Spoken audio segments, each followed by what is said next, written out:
This video features Alexandros Xides, an intern with the USDA California Subsidiary Hub at the University of California at Davis. The presentation features recent rangeland trends in California developed in support of a rangeland vulnerability assessment. It is part of a workshop hosted by the USDA Southwest Climate Hub and California Subsidiary Hub held September 2015 entitled Coping with Historic Drought in California Rangelands, Developing Strategies, Tactics, and Tools. This effort is part of the USDA Building Blocks for Climate Smart Agriculture and funded by the USDA Climate Change Program Office. Let's go ahead and get started. My name is Aleko, as I said before. I worked primarily on Chapter 2 of the assessment, which is dealing with the scope, definitions, and statistics related to rangelands and the livestock industry that depends on it.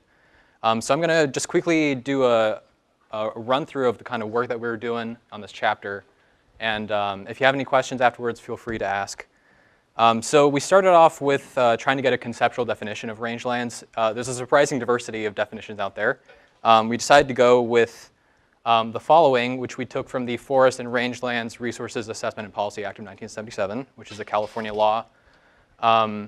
So just to read off the slide here, we have our definition, which is land on which the existing vegetation is suitable for grazing or browsing of livestock, and includes any natural grasslands, savannas, shrublands, including chaparral, wetlands and woodlands, which support native grasses, grass-like plants, forbs, shrubs, or other naturalized species. So off of this basis, we were able to sort of develop a more quantitative definition, which we used in our GIS analysis, which I'm sure Jim Thorne and his team will go into more a bit later. So just a quick review. I'm sure all of you know this. Rangelands are very important. And they sort of deliver all sorts of ecosystem services which are incredibly valuable to the economy of California, including water cycling and other supportive services, and fuel and wood, and as well as wildlife habitat for more than 90% of the threatened and endangered species in California. So I'm going to quickly then go through a bit of an overview of the livestock industry in California and how it's structured. Starting off with the basic, this graph is sort of a basic overview of the priorities in my research into the statistics involving beef cattle, sheep, and lambs, and goats. As you can see from this graph, it's kind of a rough estimate. I couldn't find any concrete numbers that detailed this specifically, but I established a range of potential forage requirements for each of these respective livestock industries in California. As you can see, beef cattle has much higher demand for forage than any of the other industries, so I sort of focused on beef cattle in my research, but sheep and lambs are definitely going to pop up here and there. Unfortunately, statistics about goats were a little scarce. So, yeah. If we go on Would you like me to explain how I got to these? Yeah, that's on an annual basis. Yes, this is, actually no, this is on a monthly basis, sorry. Okay. Yeah. I took the animal unit equivalents. It's a very basic estimate, but I took animal unit equivalents, which are basic estimates of the forage requirements for an individual or a head of livestock. And I sort of established a range based on the inventory of livestock during the year 2012. And established a range of, let's say, if all beef cattle were grazed and all beef cattle that were grazed were of the highest animal unit equivalent, so I think that's 1,600 pounds, then they would consume above 800 million pounds of dry matter per month. So yeah, I did a sort of a basic rundown of statistics regarding the herd size of these respective industries. And as you can see from this graph, beef cattle tend to be concentrated in this sort of unimodal distribution here, whereas sheep and lambs are actually dominated by extremely large operations with more than 5,000 sheep and lambs per operation. So I figured this would be useful to include because this might affect the possibility of adaptation strategies differing between the two industries. And I also went through as many demographic characteristics as I could find about ranchers in California. And I figured this would be probably the most important of them to include. The average rancher being approximately 60 years old, and also their average age, the average age being 60 years old, and also having spent more than 20 years on their current operations, which suggests that shifting away from the industry would not only be detrimental to their livelihood and to the cultural value that rangelands give to California, but also it would be just devastating to them personally. As I can imagine, the traditional rancher lifestyle is very important on a cultural and economic level. So I'm going to run through economic statistics, and feel free to chime in at any point. This is taken a lot from the NASS databases as well as ERS numbers that I could find. So this is a basic table that I've sketched up, just a basic summary of 2012 numbers, which is relatively recent. And you could get, I do include some more recent numbers from 2013, 2014, and 2015 from NASS surveys, but the specificity of the numbers and their breadth is kind of limited as you get into more recent years. So here's 2012. As you can see, sheep outnumber beef cattle, but as we discussed before, beef cattle demand more from rangelands than sheep.